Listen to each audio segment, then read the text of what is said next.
scientific marvel to an art form to a propaganda to entertainment, and it has this kind of interesting dynamic where it kind of blends all three of them. We still kind of see some aspects of this today where there's still a lot of scientific developments happening within film and how they're conveying a message, but it also is entertaining, and in some ways it has some artistic components to it, and then there's a lot of propagandistic elements to film as well. And we'll take a look at how this all starts with the birth of film and Thomas Edison and the Lumiere brothers. I wanted to start with these two quotes by Godard, who is a famous French filmmaker during the 1960s. And he says this about film. He says, photography is truth. Cinema is truth 24 times per second. And so what we see with cinema is it's really taking those photographs, and then they found that the motion, what the eye naturally sees, is about 24 frames per second. Any faster than this, it seems as though the image on film is slowing down, and any less than this, it seems like the film is speeding up, going in fast motion. And so it's kind of interesting that he suggests that photography is truth. It's capturing what the eye sees, how the eye sees, and it's really hard to fake it, right?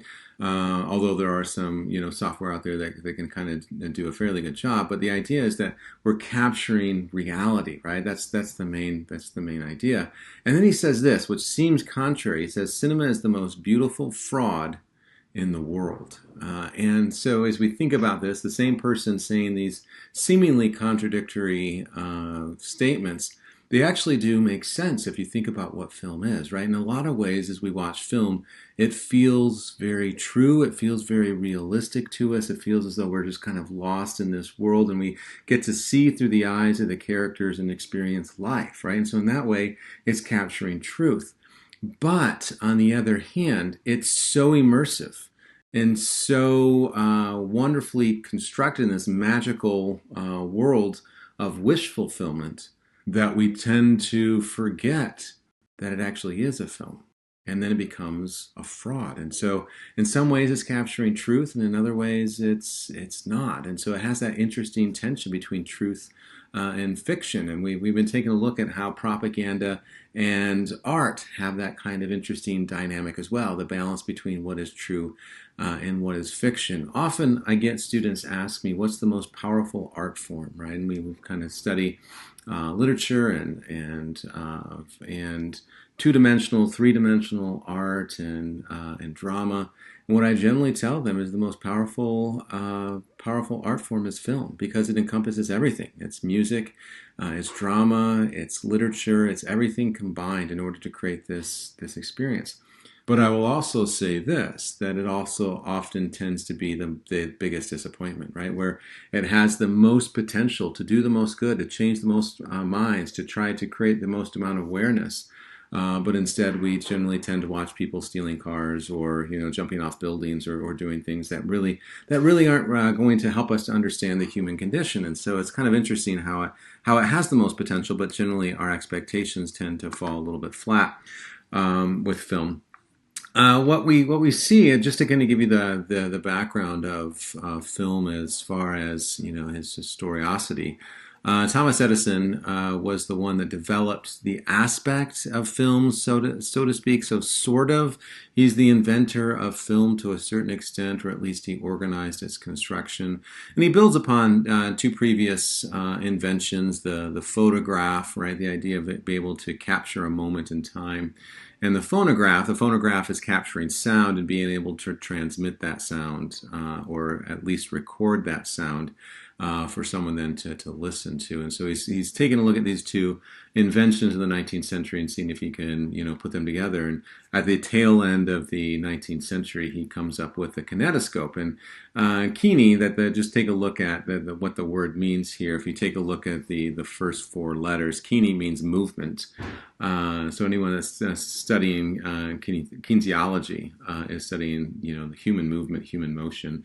And then scope is vision, right? And so this is the vision of movement is literally what it translates to. And this is what his kinetoscope, it was a box, it was kind of like a podium-like object that people would then go into, and then they would kind of bend down and look through this, and then you would see a film that Edison created. And sometimes they would have some earbuds. Just kidding, these aren't earbuds, but they would have some sound that would go correspond to it, so you kind of have more of an immersive experience. But most of the films were silent.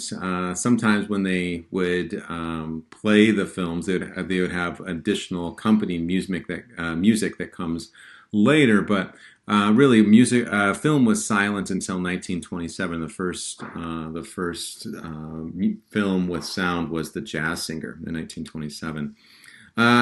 He builds upon previous ideas as well. I went to the Musée de Cinématique in Paris last year, and it was essentially this museum of film. And this is something that people were already kind of studying, as we see over here, the idea of this walking, just taking this kind of still image, and then you kind of put it around the circle, and you kind of peek through, and you can see it seems as though there's some motion. Or this one was just a film that I made as I was kind of peeking through, and you can see the bird kind of flapping his wings. And so it's a photograph, a still photograph, just several still photographs, and then they move it around, and it gives you the illusion that it's motion. And so Thomas Edison is thinking how we can do this on a larger scale. It's a similar technology that you guys probably did in grade school, when you guys would draw like a stick figure over a notebook, and then you would flip through it, and it looks like the figure is moving. I want to take a look at a couple of the earliest films ever created.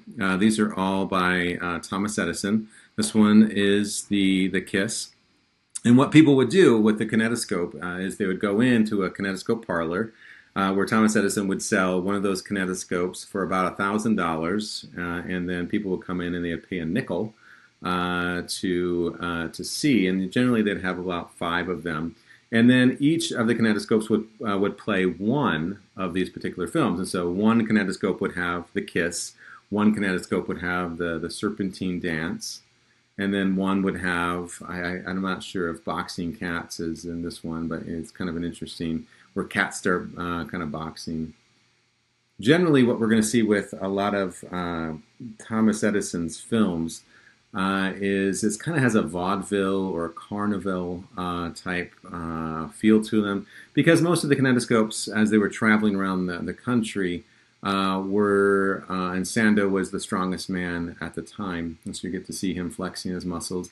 But at the time, as this was traveling around the country, it was mainly traveling around from town to town and following kind of carnivals or county fairs or things like that. And so it would just be more of something that's more about on the means of entertainment. But people that didn't necessarily go to these to be engrossed within a film like Inception or something. The majority of people that were coming to see this was just the ability to be able to do it, right? The scientific ability of being able to capture emotion. So they were kind of enthralled that this was even possible. But as you notice what the camera is doing, something I want you to think about, because we're going to take a look at something a little bit different as we get into Citizen Kane next week. This is something that would be illegal, but Thomas Edison captured it, right? So kind of a vaudeville kind of event kind of feel to it. But what you're noticing with the camera is that it's static, right? So it's not moving. It's just like if we were to pull out our phones or something and just record something, it's not really moving. It's just recording information. What they're going to do to kind of transform this into more of an art form is we're going to see the evolution of film throughout today, where film starts becoming more and more staged, more and more about theater and drama. And then eventually, as we get into something like Citizen Kane, the camera is going to do a lot more, right? We're going to see a lot more close-ups, a lot more camera motion, kind of tracking shots, high angle, low angle shots. And so the camera becomes more of a storyteller, becomes like a narrator within the story. And so most of the films that we watch today are going to be more about the camera is part of the narrator, right? Tells the story. In addition to the characters, in addition to the lighting and other elements, but the camera is like it's a major component to film. Whereas right now, right, with Thomas Edison in these early films, the camera just mainly stays there, and then the people do all the work.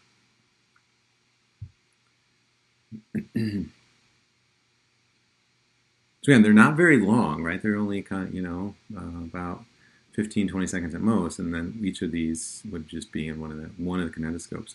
But you have to imagine this, right? So you have to imagine that you are, exhibiting, you're buying these kinetoscopes for $1,000 each, and then you're making like a nickel back. It's going to take a long time to be able to recoup your cost of having like 5 of them, right? So $5,000 at a nickel is going to take you like forever.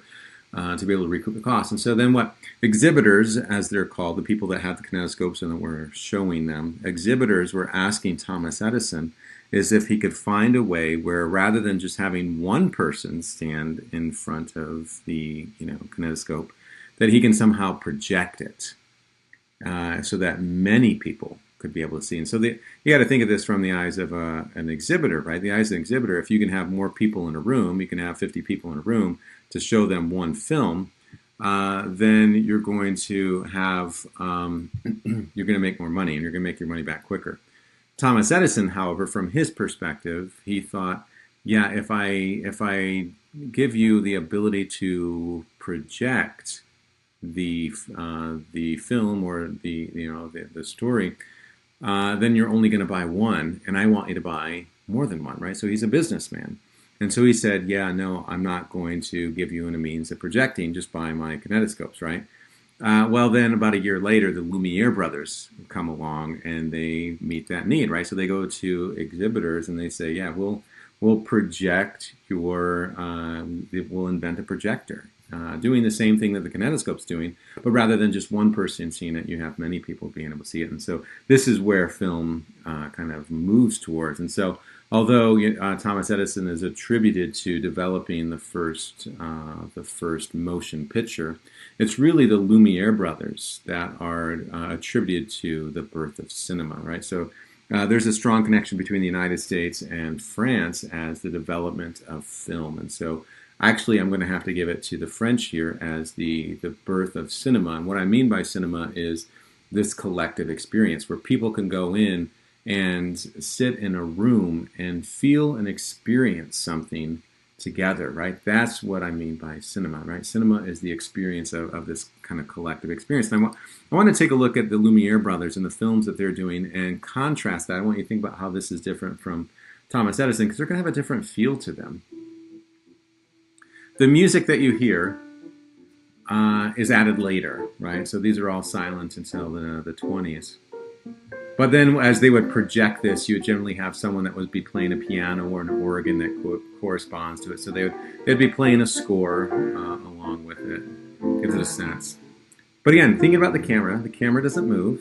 Right? It's just kind of static recording. What we're going to see with the Lumiere brothers is rather than like vaudeville or carnival type scenarios, what we're going to see with the Lumiere brothers is more day-to-day life, right? Workers leaving the factory. It's kind of something that just happens, right? So again, it's kind of telling a story, but it's kind of not, right? In some ways, it's still kind of a scientific marvel where people are entertained, obviously not by the elaborate story of people leaving the factory. They're more entertained by the fact that it's even possible to do this. And so as I mentioned, film starts as a scientific kind of invention, and then it's going to start to transform into an art form.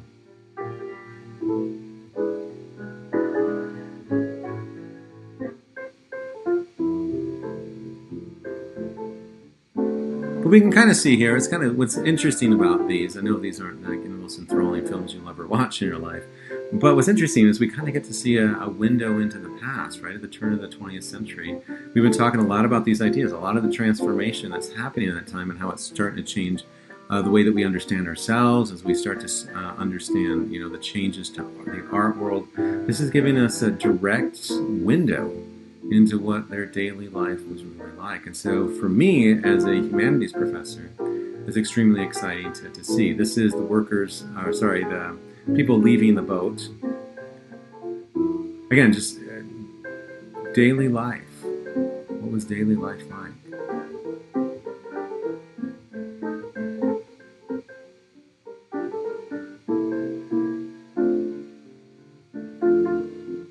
We'll skip through a lot of this because I know it's not, the most fascinating to watch. Uh, but it's still. I mean, this is the origins. This is the roots of film. So it's hard to teach film without kind of paying due to where it comes from with the Lumiere brothers. Feeding the baby. This one's a little bit more interesting. We see kind of some developments of film here. Where the previous films were mainly just about daily life, this one's staged, right? They actually had to put the camera up. They had to have the gardener going out watering the garden, the boy come in to set it up, right? So now it's telling a story, making it feel kind of funny, and then we see what's considered child abuse as the spanks the child. But again, this is kind of staged. But now film's starting to more tell a story rather than just be this kind of regular, just recording events. But a different feel. I want you to get the different feel from these to the from the Edison. There's kind of a legacy or a kind of a story, a legend that comes with this. According to legend, when this was first filmed or exhibited within a theater, people fainted because they saw the train coming and they thought it was going to bust through the exhibition hall and run everybody over. I don't know how true that story is. It seems more apocryphal than anything, but that's the legend of the Lumiere brothers and the arrival of the train. This is just the demolition of a wall. And it's just day-to-day life, what it was like. Let's see how they took down buildings. This is how they did it.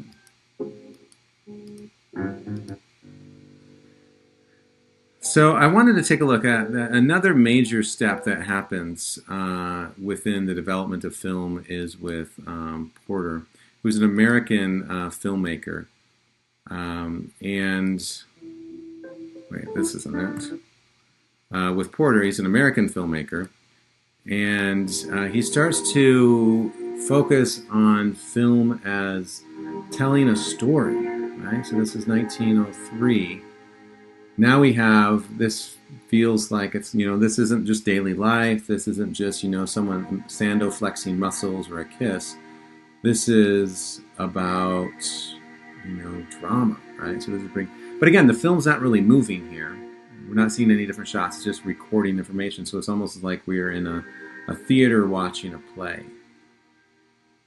But this is one of the first major advances within film to make it more of a means of entertainment or a means of art form.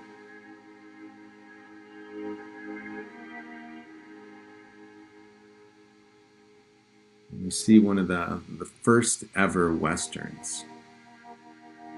We're going to skip through a lot of this because, it is pretty slow. For them at the time, right? 1903, it wasn't slow. For us, we're kind of in more of a rapid moving world. This does feel a lot slower to us. The bandits come in and they rob the train. And again, the music is added later.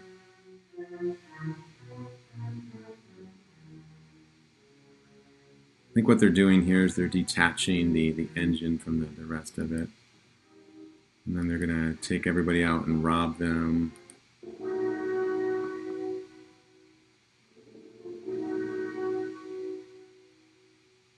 And I think in a few seconds here you're going to see one of the greatest cinematic deaths in film history. There it was.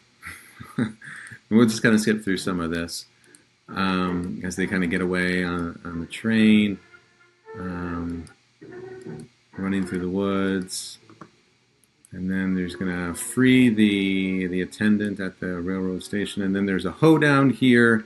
Someone's going to come and tell them that there's some bandits, there's some robbers, let's mount a posse, right? And so they're going to come in, and then they're going to interrupt the hoedown, and then they're off, right? So again, we have some interesting kind of Western ideas, the good guys versus the bad guys. Now they got to go get the bad guys and round them up.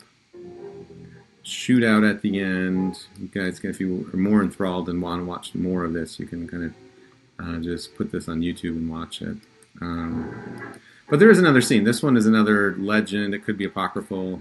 He, the the cowboy fires at the camera again. According to legends, people fainted when they saw that. They just couldn't take. They thought they were being shot or something like that. But again, it's something new. It's something that's developed. I want to take a look at George Méliès.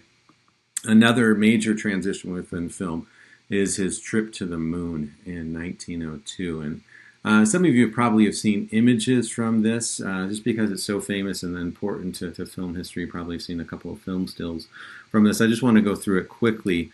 George Méliès was initially a magician.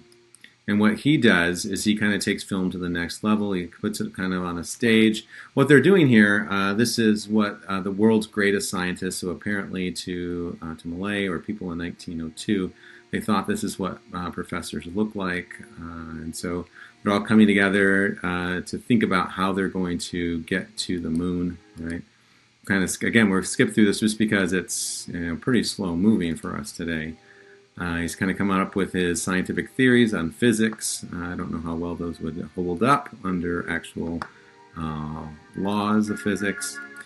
But anyway, so they're all kind of coming together to come up with their idea about going to the moon. This is the space shuttle. Essentially, it's just a big bullet that they're going to put people in and then fire it to the moon because that's how you get there.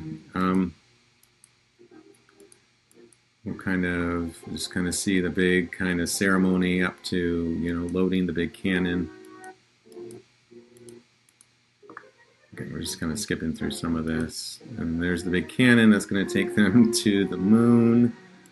And then there's the moon. This is probably the most famous film still from this particular film. It's the man on the moon, and there's the space shuttle lands right on the eye. It's kind of a big space shuttle. I don't know about the perspective there, but anyway, neither here nor there. But what we see with this is the introduction of costumes, and we're also going to see the introduction of film magic, right? As he's a magician, he starts to see how can we tell the story better, right? How can we make this more immersive? How can we make it more entertaining? And so he's adding this to the sets, the costumes, the moon moves, the earth moves, right, on set.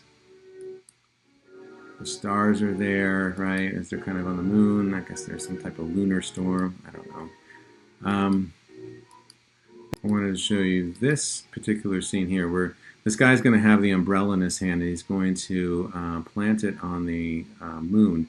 And then magically, right, special effects, it turns into a mushroom. Right? And so introduction of magic and telling the story all about being immersive and whatnot. And we're going to kind of fast forward some of this. He finds a lunar person, moon dweller. Obviously, they're hostile. There's some very vicious racial stereotypes emerging there. But anyway, this is their envision of what the moon would be like, which people around the turn of the century, around the late part of the 19th century, 20th century, they did believe that there were people that lived on the moon, or at least an entity, living creatures that lived on the moon. Now they're getting away from the natives, and so this is how they're going to get back to Earth. This is naturally, I think this is all true to laws of science. Just kind of use gravity to get back into the Earth's orbit, and then falls to Earth into the ocean, safe and sound. And then we have like an underwater shot. So it's combining there's a lot of interesting components that are coming together in the trip to the moon about costumes and magic and special effects and all to tell a story. But again, thinking about what the camera does, it's just kind of there recording information. It's not really doing any different angles or whatnot. And so I wanted to end off with D.W. Griffith's Birth of a Nation in 1915. And what D.W. Griffith is, this is probably one of the most famous films in film history. What he's doing is he's talking about the birth of the United States. But what he does within the film, and it's like really long, it's like 3 hours. To be honest with you, I haven't seen all 3 hours of The Birth of the Nation. It's just not that fast moving for it to justify 3 hours. But what we see is he's talking about how the United States came together, but he's also implementing some racist stereotypes in the aftermath of the Civil War and the Reconstruction era. Now we have African Americans that are elected to serve in Congress, and he's representing what that looked like. And so we have them going to Congress, and it looks like more like their children at school trying to get away with things. One's drinking alcohol, the other one's putting taking his shoes off and putting them up on the table. But this idea of being disorderly, more childlike, not really the rule of order. And so what we see here, and it's not as though, what's kind of interesting is that D.W. Griffith is not intending to be racist. Right? This is kind of ignorant racism, but it's still racism, right? And what makes it even sadder is the lack of intention to be racist, that he doesn't even realize how bad this is, right? And so then you have the helpless white minority who's been outvoted, trying to have some type of semblance of order, but they're just being overruled, right? And so there's some interesting developments that happen within this film, and shaping again. Not only is this kind of D.W. Griffith's vision of what happened in the United States, but then it also starts to shape how people perceive our history. And so this kind of art form that's been developing now becomes more propaganda to justify racism, whether it's intentional or unintentional. I want to give D.W. Griffith the benefit of the doubt and just say it's unintentional racism, but I think that actually makes it somewhat worse because it's such a level of ignorance, and then pushing that level of ignorance onto people, right? I want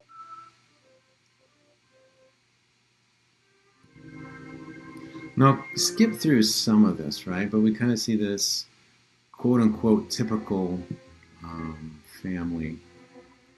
A young white girl goes off into the woods to forage for something, right? We kind of skip through this, she's kind of skipping along. And then we see this interracial individual that comes out, and he sees this white woman, and then we can start to make some assumptions on what's going to happen. And kind of this cross-cutting, but again, it's about telling a story. It's about, there we have a bit of a kind of, the camera is doing a little bit of interpreting there as we see the iris shot with a squirrel, kind of a close-up, and then we see this interracial individual coming towards us, which makes it feel like it's a close-up. And so the camera's not really moving, but we do have some elements that help to direct our attention and help to interpret information for us. But anyway, this kind of idea of innocence, and then he sees her, and then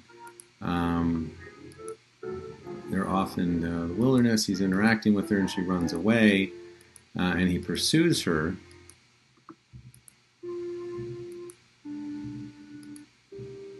And again, if you want to watch this in more detail, you're more than welcome to. I just wanted to show you a couple of clips from it. But she gets to the end, kind of where she can't run anymore, and she's kind of trapped between, a sudden drop and this figure here, this kind of what's portrayed as a monstrous figure. And so then we can start making some assumptions on what's going to happen.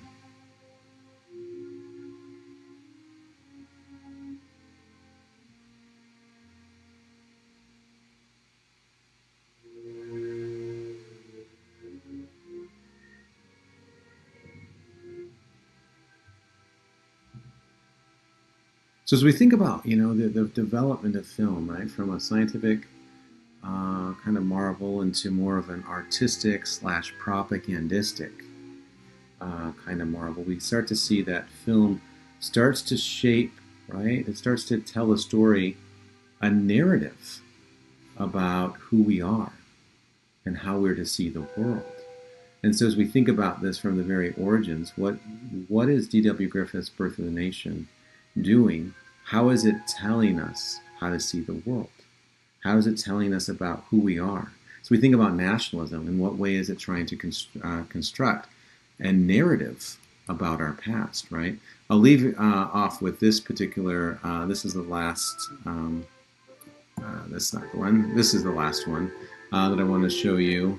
This is a couple of white settlers they're going to be stumbled upon by a group of unruly African Americans who I think were just recently freed from slavery or something like that. And now they're attacking these white settlers. And so now we have, who are the heroes that come to rescue? It's the KKK. As we think about this with a 21st century mindset, this is horrific. But it's kind of sad to think that this is so normalized in 1915. That this is constructing a narrative on how to see race, how to see groups, right? And then what's the effect of this? And what I mean by D.W. Griffith's kind of racism is slightly worse, maybe not. I don't know if it's necessarily better or worse, but in some ways it seems a little bit worse, at least to me. The unintentional element is because that means that racism is so systemic that people don't even realize it, right? And that's kind of that's a whole new level, right? Someone that really doesn't have a whole lot to do with the South or anything like that. D.W. Griffith is just portraying history. What he conceives or what he perceives as the historical truth.